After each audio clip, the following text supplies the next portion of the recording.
build my gallows and build them high. Makes a long time climbing before I die. I want the chance to spit in his eye. Oh, well, they gave me bars, but I can see between to a dusty yard and a long gone green. They call that freedom, if you know what I mean. And I dry my sorrows, but the whiskey's gone. I'm sober as good. Hello, everybody. Welcome to Longbangers. I'm Matty. This is episode 127. Joined tonight by Colin and Ray. Raymond, how you doing? Evening, fine, thanks, lads. Yes, very well. Good. You're looking better than I thought you would after yesterday, I have to say. Well, when I say very well, I was being facetious. I've been better. Aye, I was kidding on as well. Colin, how are you doing, Colin? I'm all right. Still recovering from the sight yesterday when I arrived at the West Stand. Went in the toilet for a piss, and there's a boy, probably, I was going to say an older boy, about Raymond's age, standing there, jeans round his knees, having a piss, like air suit and everything. I thought that.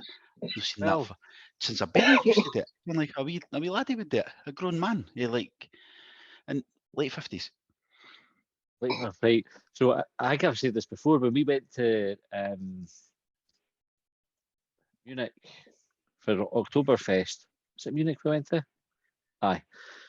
Memory's no great, as we established before we started recording.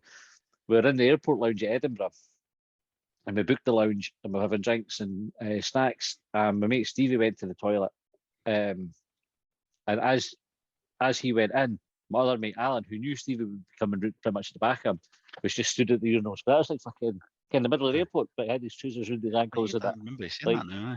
Aye, like a little boy. We were in what was the name of that pub? We were in Bungo, the Bungo Club. Bungo, aye. Yes, I think it's Strath Bungo, aye. So it'd be, I think it's a Bungo Bar. Bungo Bar, right. And as the buses parked and you looked in, it was all folk having a quiet croissant to themselves. It's a nice, you can see them. Nice wee middle class part of Glasgow, and they were all sitting down to have their Sunday breakfast. They looked out the window and they saw us piling off the bus, and you could just see the colour draining from the face. Even if outside the restaurant, you could see them all going, "Oh, what the fuck is it? What is happening here?" What we got here? But anyway, we got directed to this wee area downstairs, and it was really good. But there was a boy, just when you said that, Colin, about the dropping the kegs. There was a boy dancing about. No, you, Raymond, you were dancing about, but this wasn't you. I was good at it. Well, aye. He came over, he was dancing right beside us, but he turned round at one point and his whole arse was at eye level. Again, I was sitting there and just turned around and was like, fuck it, it was like a full moon. It was a sight you couldn't unsee. I was like, how can you get jeans that just fit you? Like, why do you have to have your whole arse hanging at them? How can you feel the fucking air on your arse and like make you aware of it, you know? Aye. And it wasn't even just like the top half, kind of like a builder's bum. Talking whole arse or arsehole. That's a fashion now, though, eh? A full moon. The boy, a nice enough guy. To be fair, like he looked like he was having a good time. I suppose that's it's important. But it was when he turned round and you realised he had his cock out as well. He was just trying to entice you in. That's definitely what it sounds like. Right, how was your day? We'll start with the cup final. So we're going to talk about the cup final. We're going to talk about Shaun Maloney, and then we're going to look ahead to Aberdeen on Wednesday night. So I suppose we'll talk about your day in general. Colin, how did you spend yesterday? So I cancelled the bus and that I was meant to be on, and which allowed my youngest to go and play football in the morning. So I went and watched that, and then drove through. So we were through about, through early actually, 1:30, something like that. We got to the stadium. Well, I seen you outside, so I arrived at the stadium same time as you, and then watched the game. So it was the car instead of the bus was the change, which is disappointing. I was looking forward to the day out, but just didn't want to take too many chances, so took the car. Was it getting home? What was it getting home? I was busy. I was parked up Kings Park, and I worked beside a boy that is a Partick Thistle fan who was actually at the game yesterday because he's got a dementia, but he gave me brilliant directions. He drew me a map 4 years ago, right? And I found it in my bedside drawer, and I was like, "Why?" Because I was taking the girls to Ed Sheeran about 4 years ago, whenever it was a Hampden. And he says, "Go that way if you're in that stand." And I picked it out, and honestly, he drew it at the desk one day, and he's got all the wee roundabouts. It's the East Kilbride Expressway basically, but he's got gone 3 miles here and 2 miles there, and it's almost to the fucking inch, correct? And he'd done it off the top of his head. But, so it was brilliant. Just drops you off up there, and then you've just got the wee. It's about a mile walk for there. So 20 Stroke of minutes, luck, you 15, put it 20 beside minutes. your special pictures in the drawer to find it. I know, that's the way anybody see it. But no, it was it was brilliant. So I'd done that, and then I was home for 6:30, I think, last night. Wasn't too bad. Imagine time team in years to come, the equivalent of time team Ken Reid, Tony Robinson and that, and they'll be digging around the site at Ken Bonnie, and I'll go, fucking, we found a map. It could be treasure if they get there. It's a fucking parking space near Hampden. It's the nice houses up near Hampden. David, how was your day? It was excellent. It was excellent from everything apart from the result, really. You know, but I mean, I was taking that attitude before I left. I said that when I was down getting the bus. So I'm going to have a good day. I'm going to enjoy myself, make the most of it. You know, for all we know, it could be one of the last get-togethers for a while if things sort of go back to the way that they're potentially going to go. So yeah, I was just taking the attitude of I'm going to get on and going to have a let's say a boozy breakfast and take the entire day from there, which was going absolutely wonderful till about 8:30, 9 o'clock at night. And it just fucking fell off a cliff, really. I can see how that could happen. In terms of the game itself, first half, Colin, wasn't much to write home about, was it? No, I mean, it was pretty dull, really, the first half. It was one way. It felt one-way traffic. I think it was after it. Was it somebody? And it was almost like we'd set up like we tried to go off the St. John. It was you, Raymond. You said it was like St. Johnstone tactics. That's exactly what it was in the group chat. It was awful. It was awful. And we nearly got away with it, like because we held them, we bored everybody to tears, and then we got the fucking set piece goal. And you, fuck's sake, we've done a St. Johnston, and then before you're back to your seat, you're fucking gone, fuck's sake. I didn't see through it. the smoke. I almost Didn't saw see strike it. it. I didn't see how it ended up to him to strike it, but that's the second half, which we're not talking about yet. But it was, it was dull as anything the first half, wasn't it? It was just, it just felt like a matter of time, actually. Yeah, I passed comment to a couple of boys in the concourse at half time and sort of just said that was awful. You know, you watch that every week, and the boy made a good point. You know, he said, "Aye, but this is a cup final." He says, "You do what you got to do. It's a cup final." And I was disagreeing with him at the time, but I sort of got back in my seat and I went, "Came out, he's right." You know, it's incredibly dull to watch. I mean, it was doing my head in watching it. But you know, you're right. We're still in the game at that point, you know. And if you can keep them out of the game, we get a chance, which we did. Unfortunately, we just didn't do it for very long. Where do you stand on that principle then, right? Because you could say, well, we were still in the game at half time. That was a conversation I was having with my son Josh, because we both complained about the standard in the first half. My point was, well, at least we're still in it. In the game, and you can lose a game first half against Celtic. You can't. It's unlikely you win it in the first half against them, not like we did against Rangers, but you can have the game outside the wrong way. You've got to score against them first, Matty. You've got to score against them first. I mean, I don't know what the stats will tell you, but I bet it's something mad. You know, I bet you Celtic have won something like 85% of their games or something that they've scored first in, you know. It'll be something daft like that. Definitely domestically, it'll be ridiculous. Yeah. So do you have any complaints about the way that we played first half then, or is it a case of accepting a pragmatic approach, Colin? I wouldn't complain if we win, right? But then that's been my whole but that's not the mentality that we want, is it? That's not what that's not what Ben Kensel wants. That's not what Ron Gordon wants. That's why they've changed the manager. So I wouldn't complain if we won. But it is a one-off game. You could argue it was different for a cup final, but then I think I argued last year if I'd won the cup final and only won it 1-0 boring, folk would have still criticised Jack Ross for no winning by enough goals. So I don't know. I would take it, but I know that's not that I'm not in the majority in that front. I prefer winning, but the mentality is we want to play good football, and if we lose, we lose. That's no for me. But So I would have taken it. But we got beat. So I've no argument there, have I? We got beat. Well, Bobby, you, Raymond, where do you stand on it?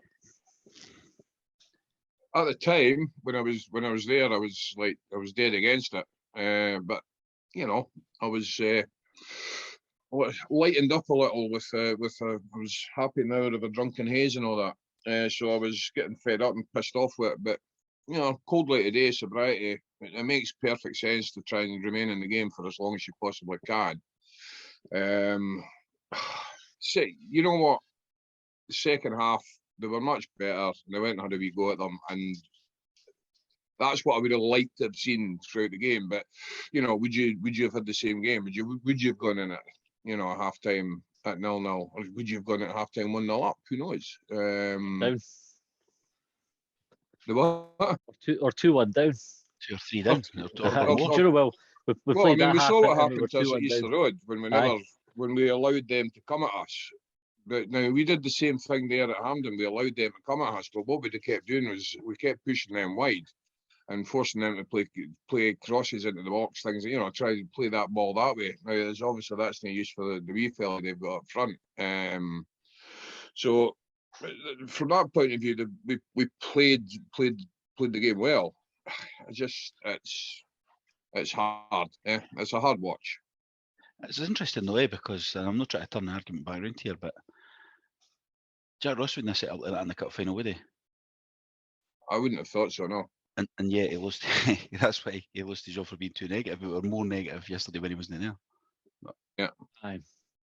And yet the second half we changed it up, and the score was the same at that point. Yeah. You know? But didn't it, I was a bit gone over the place here, but I was a bit surprised we didn't bring Doige on a bit earlier if we were going to go for it. I don't understand why the way that we were playing was sitting everyone behind the ball and obviously trying to, you know, get a quick counter, right? Surely you need someone like Doige to hold the ball up, you know, to allow the midfield to get into the game, to allow people to get wee knockdowns and things like that. So it didn't make sense to me to be playing the way we were without Doige. No. I personally would have went with Doige and Nisbet up front from the very start. Yeah. I always Definitely. think that. So you hear the players and Sir David Gray talking after the game, saying that you know how Celtic are going to start really fast, they're going to come at you, so you want to stay in the game and frustrate them. You sometimes think, like, so the second half Celtic would still want to play fast. You would think they would still want to come at you, but they couldn't because we were attacking them. Like, we went on the front foot, we did the sort of the rugby style kick into the corner for kick-off and then just kind of got territory. It did work well. And you think, see, instead of trying to contain them for 20 minutes or frustrate them, why not just do that? Do you know, why not force them back and then try to play the game in their half a bit more, as we did in the second half? Especially given how fragile their defence is. I mean, that's the weakest aspect of that team is that defence. So surely, to me, if you put two guys up front and put them under a wee bit more pressure and get the ball to them, that's where you're going to get something from it, you know. But is it because maybe we couldn't keep it up for 90 minutes? Or when they frustrate them, so they try different things and they try and change it rather than play their game? If we go 1-0 up and hold on to it for more than 45 seconds or whatever the hell it was, we could have employed that. That's probably what we were going to do, which would have then been sitting back again and you know, breaking on the counter as they look for another corner or something. Yeah. Because they're woeful defensively, and I feel that we never exploited that properly. Yeah, did have chance. Obviously, we scored from our first corner. It was the first corner we had, wasn't it? Like the second half. In the second half, I can't remember if I'd won the first. I'm not entirely sure if it was the. As I say, there's elements of the game were hazy, you know. Aye. Well, it was one of our first forays forward. Anyway, in the second half, Hanlon gets the goal. Quite a nicely worked move. You can see players making kind of good runs and taking defenders away, and then Hanlon comes in at the back. And Hanlon done brilliant, like proper centre half, like piling in for a goal. We didn't see that often enough for anybody, did we? Because we rarely score for corners. For what I feel like, I know it was you months ago gave us that and percentages that you score in corners, but it always feels worse when it's your team. But we get a lot of corners though. So, you know what I mean? We do. Teams just give corners to us because we're no threat really for them. I think half the Well, time. because how bad is our delivery? Yeah, but that How yesterday, many I mean, times where the Hanlon. corner doesn't even get past the front post, mate? I know, but Hanlon made that yesterday because he came crashing in like proper. Yeah. Like It I'm was not caring tremendous. who's in the way stuff. If I get hurt, I get hurt. That's what that looked like yesterday. Big Leon's brother was delighted as well. I'd just seen his slip before the game. He took Hanlon first scorer at 50-1. Well, it's not bad. No bad. And it was definitely over the line. I think there was some folk here questioning whether or not it crossed the line, but it was well John over. Beaton. John Beaton was in. was. But I was, because I thought he'll not get that. Like, I'm looking about for ages. Hanlon was already knee sliding, and I'm going, is it fucking in? I'm looking for Beaton to see what he was doing. Aye. You know what I mean? And I think that's how I was still celebrating when he fucking scored, because I'd waited that. Beaton at that point, extra lying on 10 the ground, punching it. You Bastard. bastard, what can I tell you? He never had Hanlon as first scorer anyway. That we'll talk about the referee in a wee minute. So we score, everybody's going fucking daft. Hampden, as you know, when Hibs get a goal, Hampden, it goes pretty nuts. And then we hadn't even, like you say, settled down, and we were silenced. Yeah. And we didn't care what happened. Like there was a question of offsides. And I've never seen it back at a decent enough angle to see whether he was, but I didn't even care how he was played through. I still. You wouldn't be Kinda able quite- to see it for the mist anyway, for the fog of the Aye. pyro. It makes But it hard. I've watched the replay once or twice just on a phone on YouTube highlights or something, and it's hard to tell because it's so misty. At the game, I was behind the goals, directly behind it, and I genuinely had just finished like fucking cheering the boy reading out Paul Hanlon's name, and I'm going, he's through and fucking goal.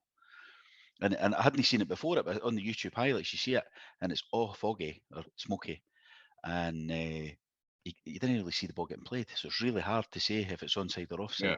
I was getting texts from folk that weren't at the game, or like daughter's boyfriend, he was a Celtic fan, he was in the side on the halfway line. He says that's offside, like, but I can't tell. Like, I'm biased, but I can't tell. Yeah. Paul McGinn Yeah. didn't seem too fussed about it. He was like close, kind of fast. It might have been off, it might have been on. But the way I was looking at it, going, how the fuck, right, do you find yourself in a position with somebody going clean through and goal for a kickoff? Like, how does that? I just can't get my head around how you could possibly get. Just dinked over the top, eh? Yeah. Was that what happened? But It's going to sleep, isn't it? It's not Yeah. it's not paying attention to what's going on around you. It's even the most vulnerable, don't they? After you score, same every sport, football, rugby, like it's as soon as you score, that's when you switch on. You know, it's something that concentrate, and that's why the managers are always giving it on that shite when a goal point goes there, in. what he'd- Yeah. That's and you think, and I think managers shout shite on the touchline. That's one where they're actually just fucking remember and fucking concentrate because you strong see what position. happens when you didn't, and that's what happened. It was a fucking killer, wasn't it? You know, like just you think if you could even seen 5 minutes, 10 minutes, just can't like, or got another goal like we did against Rangers, then you've got like a proper foothold in it. But to lose it immediately, you just thought, Yeah. And then Ifs, buts, and maybes, mate. I know.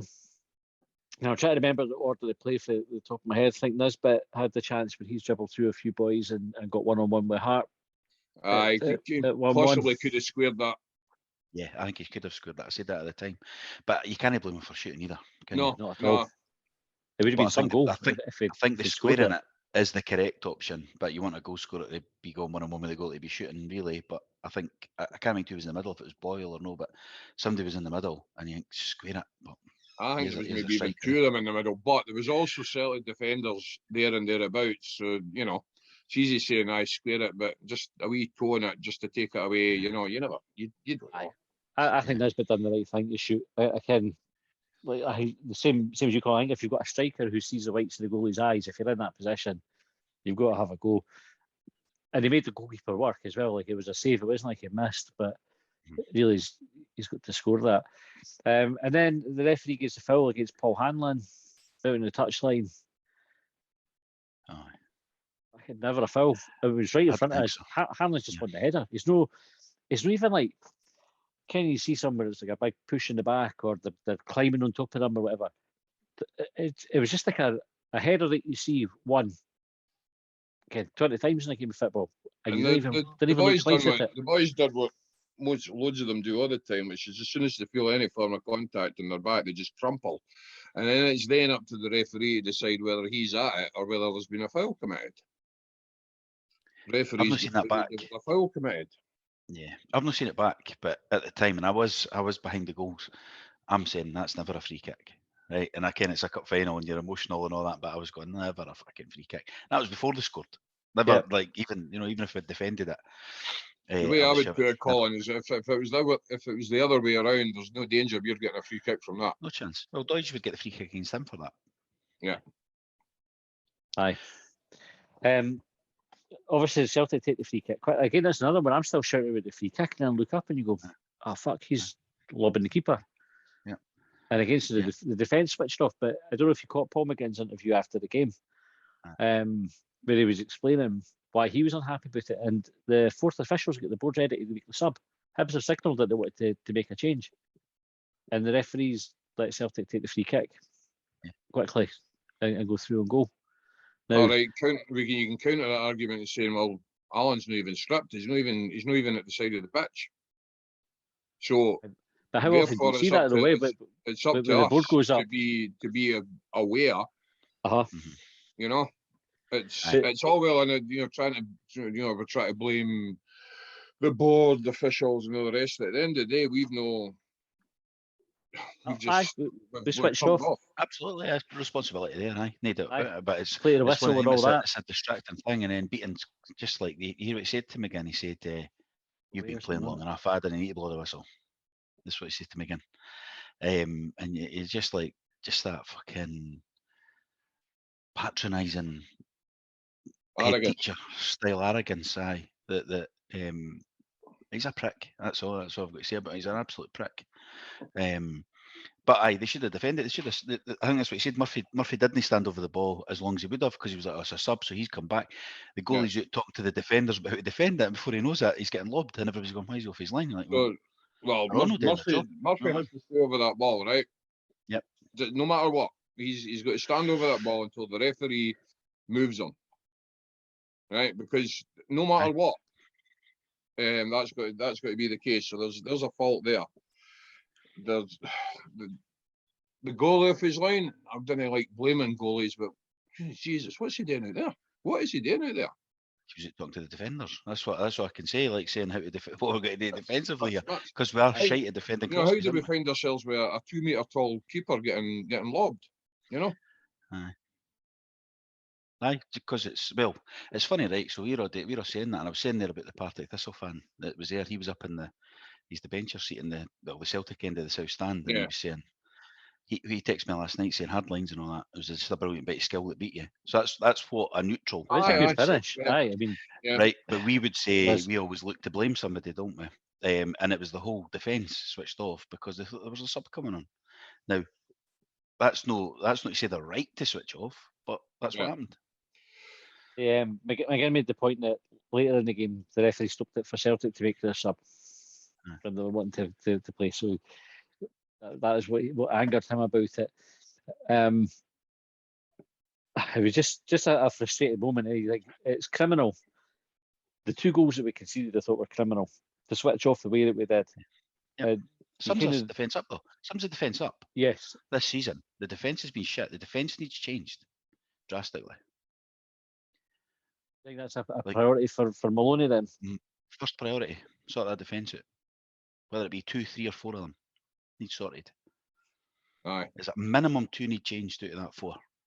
A minimum. I would go as far as 3 or 4 of them need changed.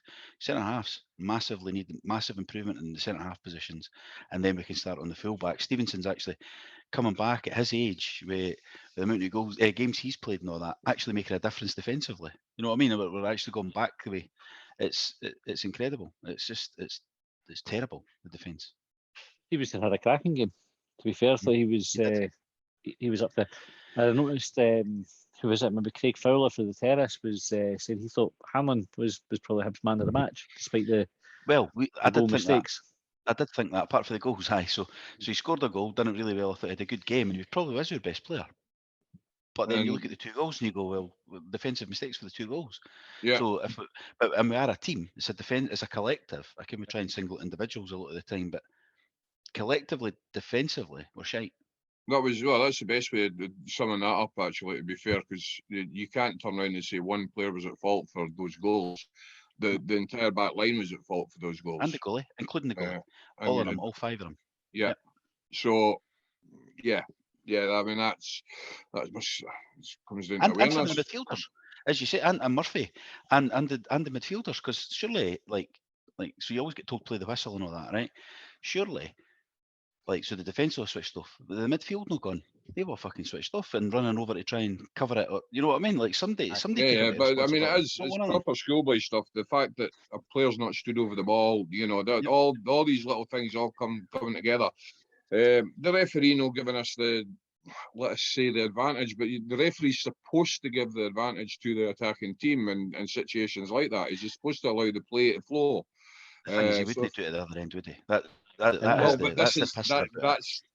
the point exactly what I was coming to. So it's all well and good saying he's done the right thing and allowed Celtic to take advantage of our stupidity, but when the roles get reversed, there's no danger we're getting that. And he did it later on in the game by stopping the game to allow them to bring on their sub. Yeah. So it's no way would they allow it.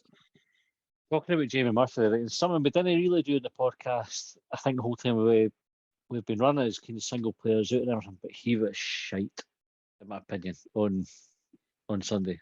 Like you can players sometimes have a bad game, and I thought Murphy had a shocker. Like he stood out for like wrong decisions, losing the ball.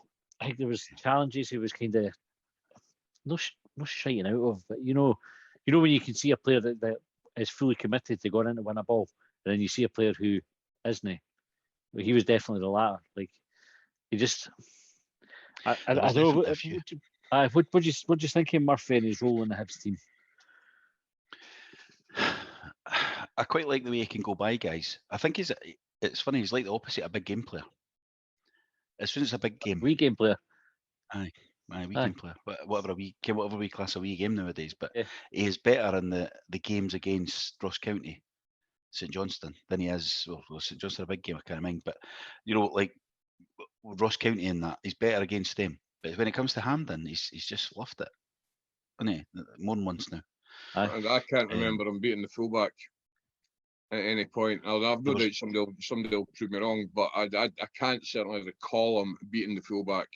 It also seems as though if he was playing in the left wing, he doesn't seem to have the ability to swing his left foot at it to swing the ball in for a cross, and he wants to cut back onto his right hand side all the time. I was just going to say that, Raymond, because there was one point, I think it was the first half actually, when I think back, that him and Stevenson made that there was a good bit of play and bit of space, and they never got the cross in between them. They ended up fucking cutting it back into because neither of them can cross the ball with their left foot.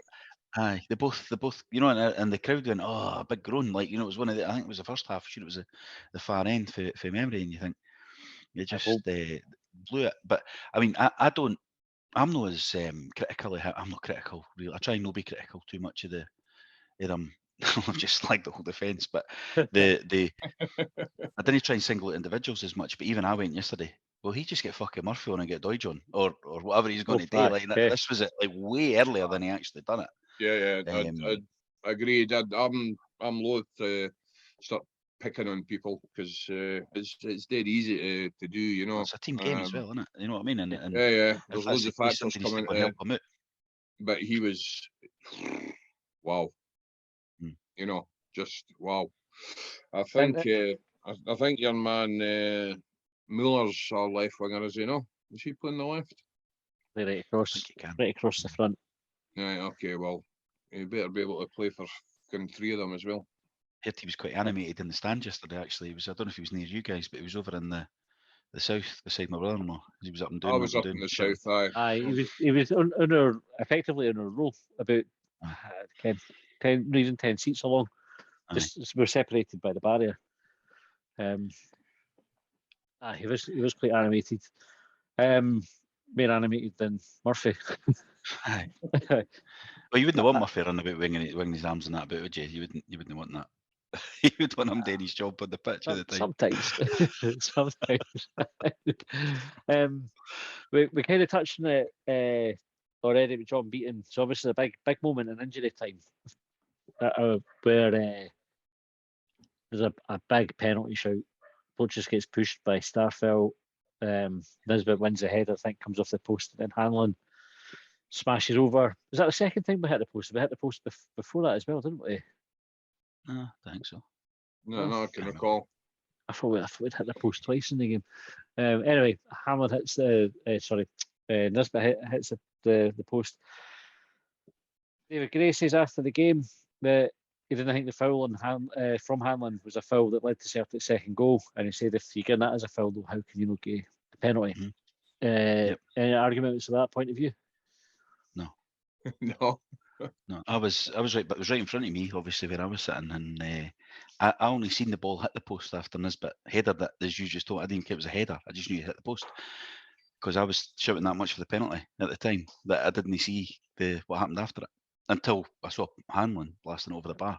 So the ball hit the post and go out because it was just such a slow-mo penalty that you never. And I've just heard that I never saw it, but Dermot Gallagher was on Sky Sports this morning saying that the ref was right. It wasn't a penalty.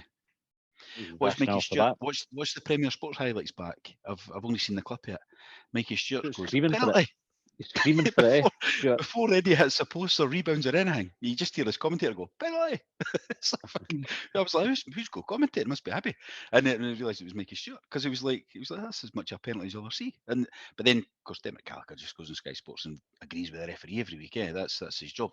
Because just to prove that. He said that, I don't know if you've seen Harry Kane's tackle for yesterday yet, when he went in and he smashed Robertson on the shin. That the referee got that right, yellow card.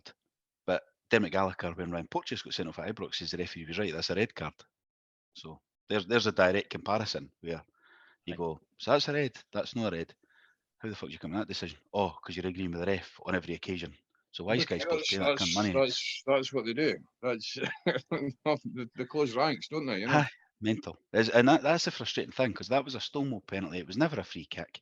They got to play when I don't know. Do you think he was trying to say we playing advantage? I think it was too quick for him to say I think it's just it was a catalogue of just pure and utter bad luck. I mean, let's face it, you've got Post, Stonewaller, absolute sitter, right? And that was all correct. You know, and that all happened within maybe 2 seconds, 3 seconds, yeah. So it's all happened really quick. I would go so far as to say that he could possibly have awarded a penalty if the shot hadn't been put away so quickly and it hadn't happened so quickly and he hadn't missed it the way that he missed it. I'm not saying he would, but I'm just saying that, and I'm not saying that's the way it should be decided, but I'm just thinking that's possibly the way that things have gone, and he's just went, I play on. Essentially, sort of going, well, you had a chance and you've missed it.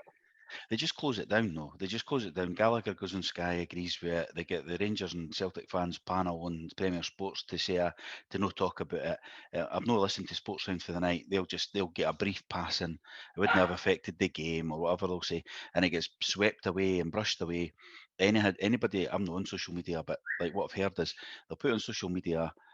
Somebody will say it and I'll get shouted to me what about it for Celtic fans. And it gets brushed away and it's airbrushed. Exactly what's happened.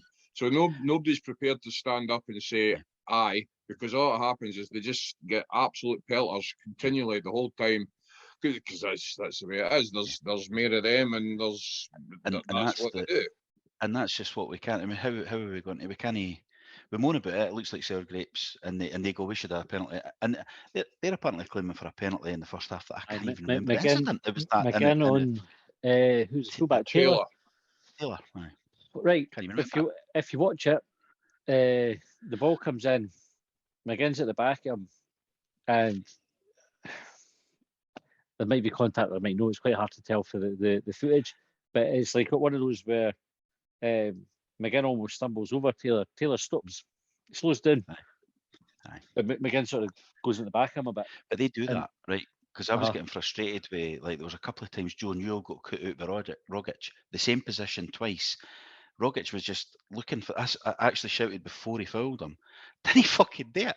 Because Rogic was just, I'm just going to stop because you've got to bump into me and I'm going to get this free kick and it's a handy position. We might shoot, we might cross it in. Twice they got it in the first half, sort of 25 yards out, just to the right-hand side. The left-hand side of your keeper's goals. And you seen it coming a mile off and they just stop and fall down. and you're like, fuck's sake. But then if they're free kicks, how's yours not a penalty? Two Aye. hands on the back, fucking dive it in the middle of the box. It was even like, I'll come back to it It's again. because it was and Porteous as well. Because it was Aye, Porteous that went you'll in. not And get him anything, eh? Aye. Beaton will not give Porteous a fucking decision. He will not. I'll come back to what I said previously about, and it is what it is. If that's the roles are reversed, if that's at the other end, and they're waiting on needing a goal, that's a penalty. It's a penalty all day long, and that will get awarded to them. Yeah, it's just it's so frustrating. Eh? I mean, it's like again, and this sounds like sour grapes and that, but it's like it must be so hollow for them, right? They win all the time anyway, but they actually get all the decisions when they need them as well. It's like you didn't even need it. You already got like everything else, like, and you get that as well. You need a 2-goal start. You need to score 3 goals when you go through because you're getting a 2-goal start. Robbie Nielsen got ridiculed with what about it and all that after they got that offside goal against them in the league a couple of weeks ago. And he said that's what happens when you come to Glasgow. And of course, they all fucking ridiculed him and started saying, well, you've got an offside goal in the first game of the season and all that. And you're like, it's like every other team in the country knows this happens. But yet it just is allowed to continue and continue and continue. And then because you get beat, they go, fucking can't take getting beat. Eh? We're brilliant. We're the champions. Come on. You're the champions for a fucking reason. So we bring VAR in, right? Now my concern with VAR is this is proper levels of paranoia stepping in here, because if you got the same officials officiating over VAR, no, it doesn't matter if it's slowed down and all the rest of it.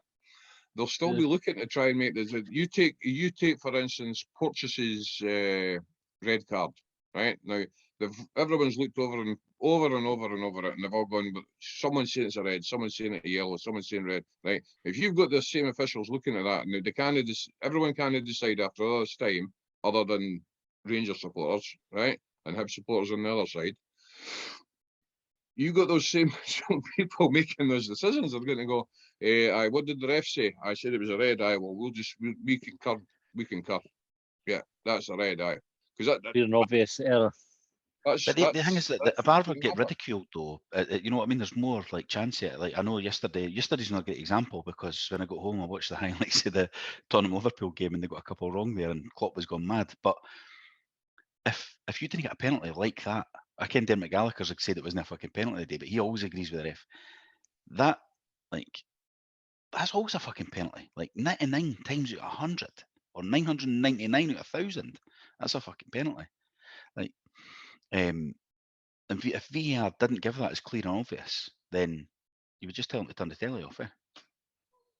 Get what I mean? It's just didn't bother. No point having it if you're getting those and it would wrong. be ridiculed. It would be absolutely ridiculed. Whereas they've got the excuse now, well, he's only got one view and all that. Like, so did I. I've not seen it back. Oh, well, I've seen it back. But you know what I mean? I knew yesterday that's a fucking stick on. And I was further away than Beaton. You know what I mean? I was in the fucking Beaton's got a great view of it as well. It's not like his view was obscured or obstructed or fucking anything. Like he had a great view of it. It's fucking absolutely ridiculous, and VAR has got to help us. I mean, look at it when, or even let's get neutral refs in, because when they go to Europe, that's when they start getting red cards, fucking penalties against them. Well, There's a reason for that.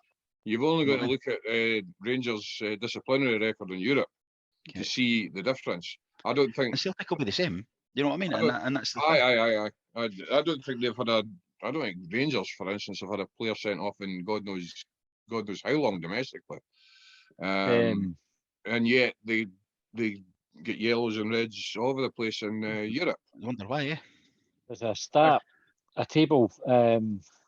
Let's see if I can quickly find it. Right. Well, basically, the annoying thing for me. So you find that right. The annoying thing is the Celtic fans are claiming. They'll claim Beaton's a Rangers man. He was in that. All that. He's turned up and done that for you.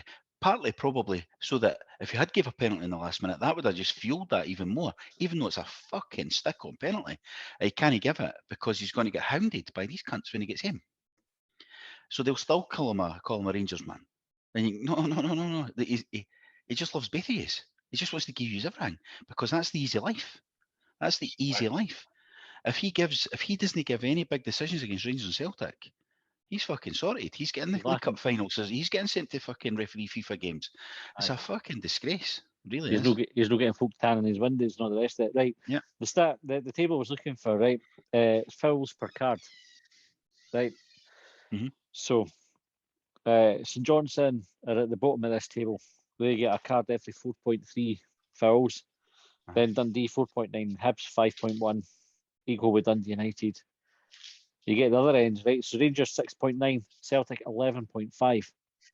So Celtic could do more than double the amount of fouls that we can do before they pick up a booking. That's interesting, eh?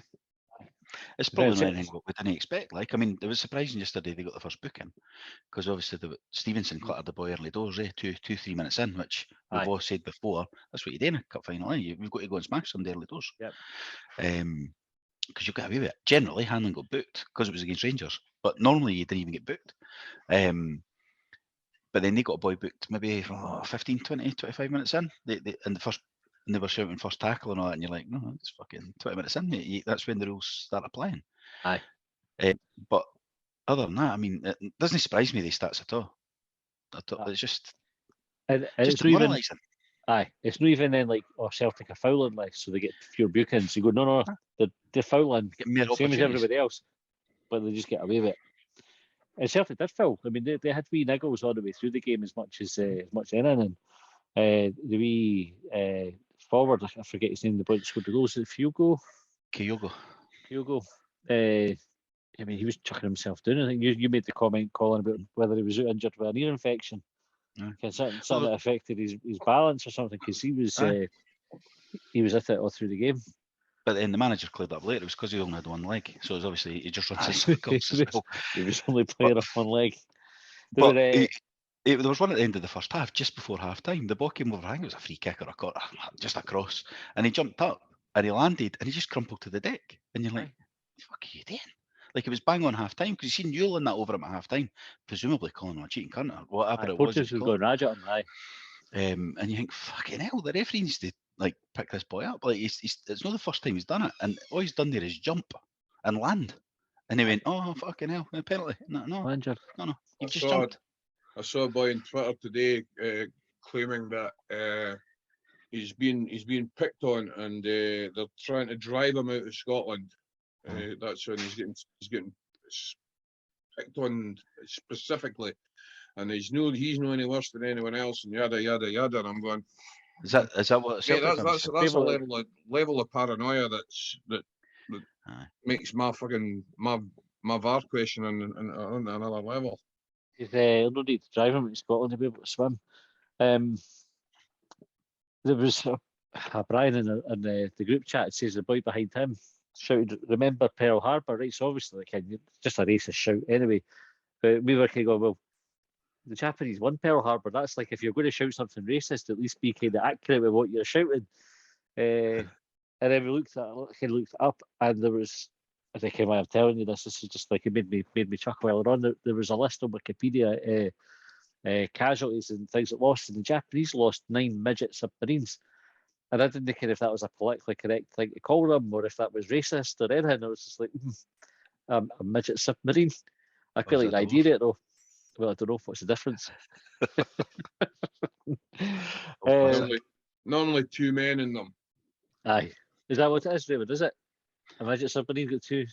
Straight into short bangers here. One or 2 men, aye. But normally 2 men are just essentially just sitting it. Some of them didn't even have like oxygen within it. They would just use breathing equipment within the sub, and it would just go down. But even that though, imagine shouting that though in public, Aye. Like even if you think that's like he's wrong, because as you say they won that battle. Yep. But why would you shout that out loud? Like, but there's a boy behind us shouting about I'm going to take a guess that he's not very bright. It's just. You think that's like gone away? You think it's going? I mean, less and less folk shout shit like that out now. Imagine shouting. Imagine letting people hear you saying that. Aye. Well, there was a boy who got done for, it said on the paper, like, I retweeted it on Twitter, it said the boy got arrested for racial abuse on the Arsenal bench. I thought, what kind of thick cunt fucking shouts racist abuse at a bench? I didn't like the colour of the varnish. Aye, that's it. Way back to Rain Park. Anyway, right. That's probably enough in the cup final. We're quite unlucky in the end. I think a frustrating afternoon all in. On to better things with Shaun Maloney coming in with Gary Caldwell as assistant manager. And I forget the pronunciation right. Valerio Zudas is first team coaching conditioning, and Brian Dugan, head of technical support. What are your initial thoughts on Shaun Maloney coming in, Ray? Well, initially I wasn't that excited because we'd obviously all heard about our Norwegian chap, whose name escapes me, and I wouldn't be able to pronounce it anyway, I've no doubt. Not us, was it, or something like that? Not yeah, Olsen, not us. Yeah. So I mean that he looked genuinely exciting, having done what he'd done with that team, and obviously had that previous experience. Now, whether he was ever in the frame or not is another matter. And so then I think it was you, Matty, actually. You put a piece up on one of the group chats, and I started reading about Maloney, and then I started to find out a wee bit more, and I started a bit more research, and I'm going, actually, you know what? That's potentially a very exciting appointment. It's if we can get us playing the way that he's wanting us to play, that would be great. A wee caveat there. I mean, you're going to start playing 4-3-3 attacking, swashbuckling football. You need the personnel. You need people that are capable of moving the ball quickly and accurately when in, God, I hate this phrase, in transition. So when you win possession back and you'll press, you'll win the ball quickly, you've got to move it quickly, you've got to move it into space. The players have got to move into the space because they've moved out of that to win the ball back. They've into a small area of the pitch, so they've got to be able to move quickly, pass it. Have we got that? Have we got that personnel just now? Maybe with the coaching. It's actually one of the. I made a post on Hibs Night about it last night. One of the things I noticed about Celtic and Hibs when we were playing, and it was more noticeable in the first half, was the ease of which the Celtic players, almost to a man, controlled everything that came at them. Fast passes, slow passes, balls dropping out the sky. They were taking the first touch, they were running onto the ball, their passing was good, they were taking the ball in tight areas, moving it on. They're well coached. We didn't string 3 passes together. Now, you could argue that they're more expensive players, and so therefore you'd expect them to be technically better. And there's probably quite a strong case for that argument. But I think you kind of knocked the nail on the head there, Raymond, about the coaching as well, because Celtic players weren't doing that under Lennon last season, not at the same degree. They looked like a level above us at times, I thought, especially in the first half. They're a different team to last year, completely. Yeah. You'd think that it was a different squad that was there, but it's essentially just similar.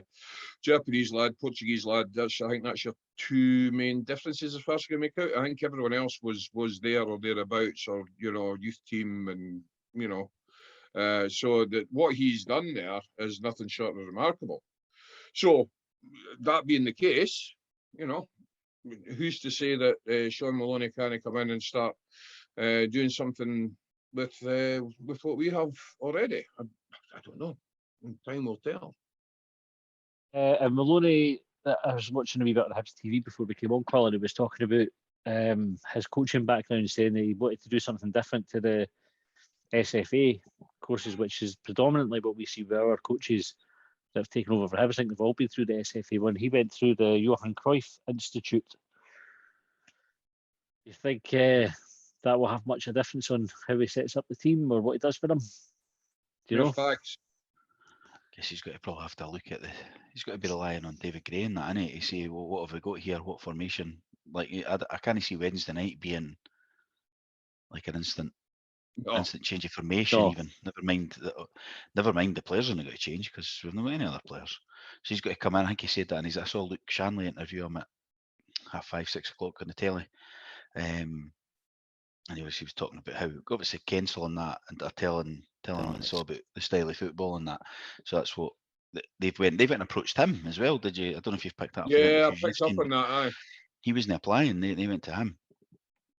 Hibs went to Maloney. Yeah. Aye, he's never applied for it. They kept him. I never clocked that. Yeah, and then they got him excited by what they were saying. But he's going to have to come in and assess the players and use the academy first before he starts thinking about who he needs. So I guess he's got 4 games, like, because there's plenty of fucking games still to play before the window. I'm surprised we're still playing them, to be honest. Was it Aberdeen, Dundee United, Celtic, Hearts? Celtic, Next aye. 4 games. So it's not easy. But he's got to be assessing the players in those games and maybe watching any academy games he can as well to see who's ready in there. But I think we've really got an academy, have we? It's down to under 18s. You know, it's not like there's an under 21 team there or anything like that. But No, I mean that's where the likes of Celtic and Rangers do have a distinct advantage, because they've got their B teams, and they're playing every week against men.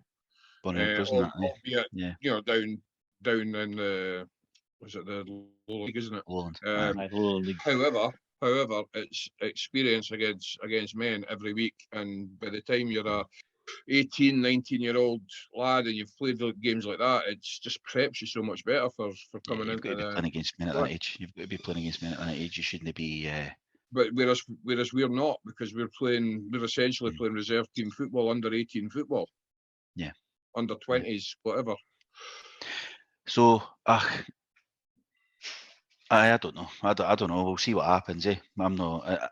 I don't know if I'm excited or not. It's just somebody else, really. Like 3.5 year deal. Yeah, if he's doing well, all we're going to see in the papers is Celtic, our next manager and all that. That's all we're going to be dealing with if we do well. If he does shite, we'll sack him. We'll get somebody else in. So I'm looking forward to the press conferences when all they want to ask about is Celtic. Aye, Caldwell and Maloney will be a all we're gonna Celtic get. fest.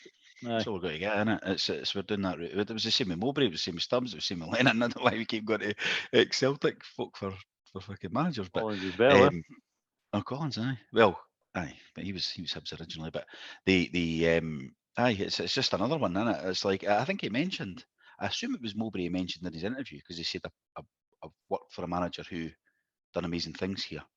I assume it was Mowbray. It must have been, unless it was Stubbs. Did you think he played with Stubbs? Was that past that's well before his time, because he's younger than us, when he's about 38 or something. Aye, was it Mowbray Celtic under Mowbray? Well, he must have been. That's what I can think of. It would have been. Yeah, because That he never named who That it was. seems like an eternity ago. I mean, when was that? That's Christ. Aye, but Maloney was a young laddie then. Because I haven't seen him. Aye, he played. It would be about the same time, because he played in the 21s with Ian Murray and Gary O'Connor and all that. Yeah. He's same age as them. Good player, Maloney, to be fair. He was a good player, aye. I mind his goal for Scotland against Ireland at Celtic Park. Actually, I was there. That was tremendous. So maybe if we can get him fit, maybe he'll make a difference. Just having a wee look on Wikipedia to see if there's anything on the Johan Cruyff Institute to say who's kind of come through. Well, let's be honest. The name alone, the Johan Cruyff Institute, sounds so much more glamorous than Largs. But then, you know what? Jose Mourinho on that rave about Largs in the process there. Yeah. So there's top coaches in the world that have been through Largs. So I know it's in the west of Scotland and all that, but it gets raved up as well, doesn't it? So, but it definitely sounds more glamorous. Aye. It'll be like it's like when my daughter first started training under 9s a few years ago. First thing they were doing drag backs and that. I'm like, I better show them how to pass a fucking ball in that. Like, you control it. But maybe that's what they do there. Maybe it's all drag backs and Cruyff turns. That's what we'll see on Wednesday night. Edwin van der Sar went to the Cruyff Institute. He's a CEO or something at Ajax. It doesn't really help us. Doesn't tell us anything. And he was a goalie. No proper footballer. No. The thing you've got to ask yourself, that I think, is with all these guys, is what are their connections? Who did they know? What's the likelihood that we can maybe get something off the back of their contacts within the game? You know. Well, I'm hoping, right? So he's Belgian assistant. Caldwell's came from Man City. That we can maybe get De Bruyne or something in January. That's the kind of connections these boys have got, eh? So That's who knows? that's the least we could expect. Aye. And frankly, I'll be livid if it doesn't happen. Johnny De Season ticket Bruyne. gone back. Big rap. Aye, Rab we'll De get the Bruyne. equivalent. Was it the Motherwell Oh said no, off? that was Rab Vagina. Rab Vagina.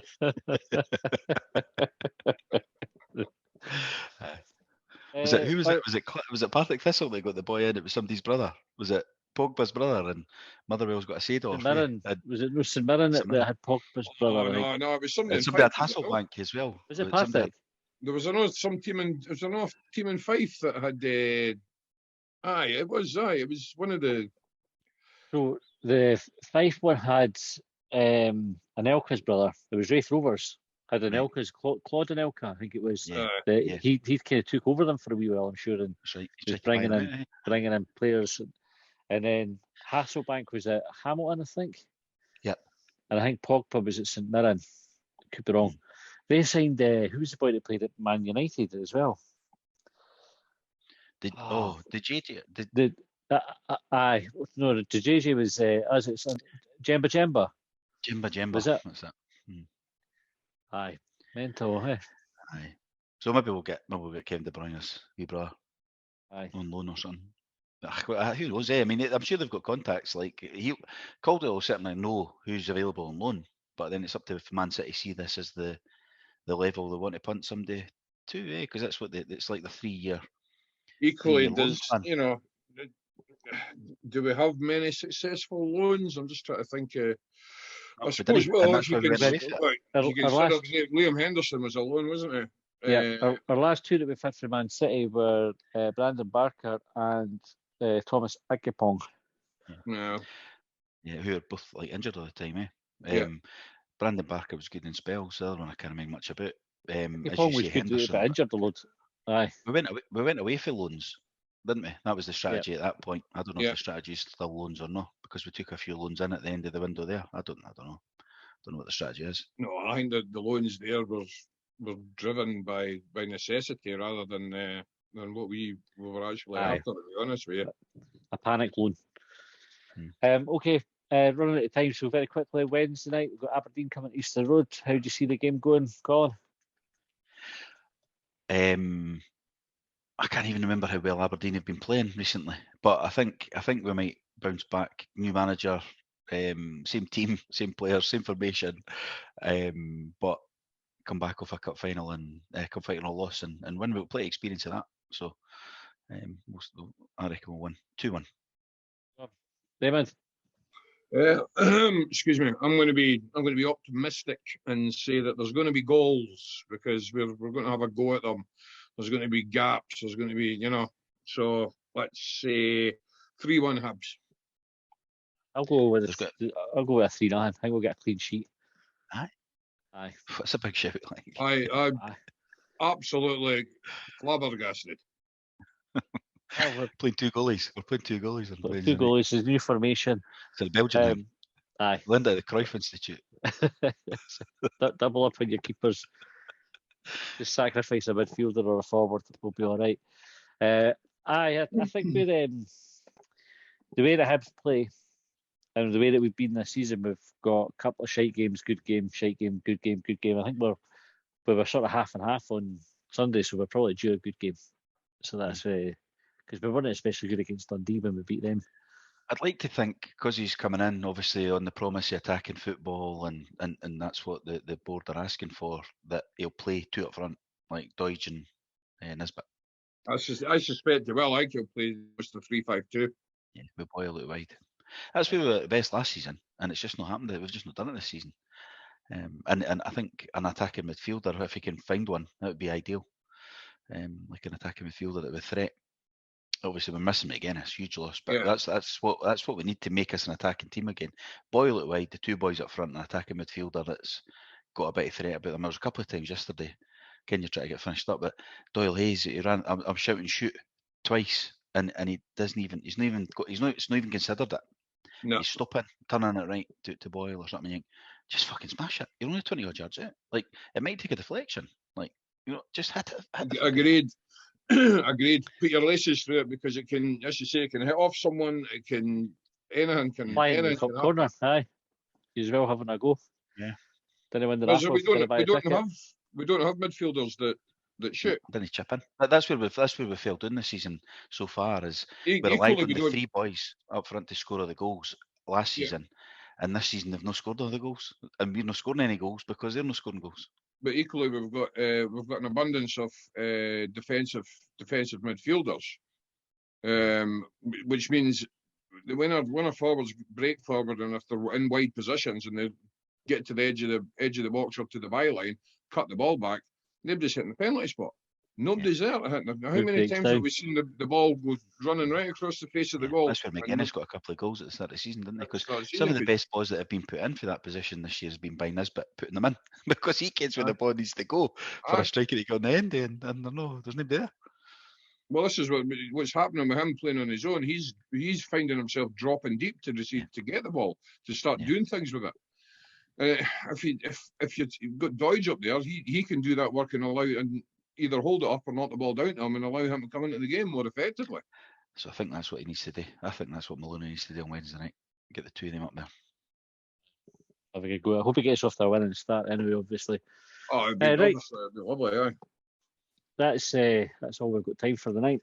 I'll no do a quick bang on Wednesday night because I'll not get home till whatever time after football, especially if I miss my train again. I have to try and make sure that I miss my train. Might drive. I might have my car back. Where is it? What I thought. You But still the don't got car's that's still in the garage. It's meant to be back on Tuesday, so meant to be back tomorrow. But we'll see. I've had that promise a few times. So, anyway, I meant to say at the start, Kim, had from a T-Rex on my big sister message at the weekend, and she'd ordered an Indian.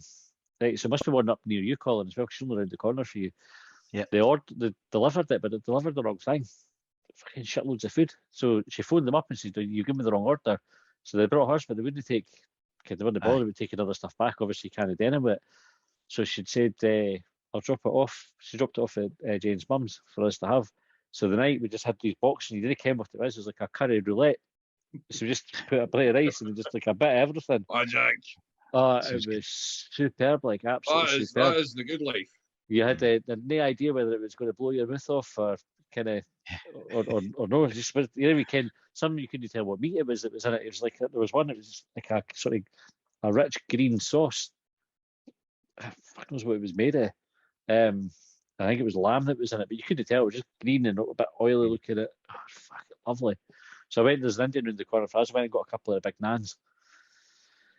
And I had that. That's why I was a wee bit late starting. You came up when it is? You came up when it was, no? No, I asked my sister what. There's one called Memories of India. It's not in this town. It's in up in Gorbridge, Newton Granges, and it looks for the outside. You would drive past it and go, the food's fucking tremendous.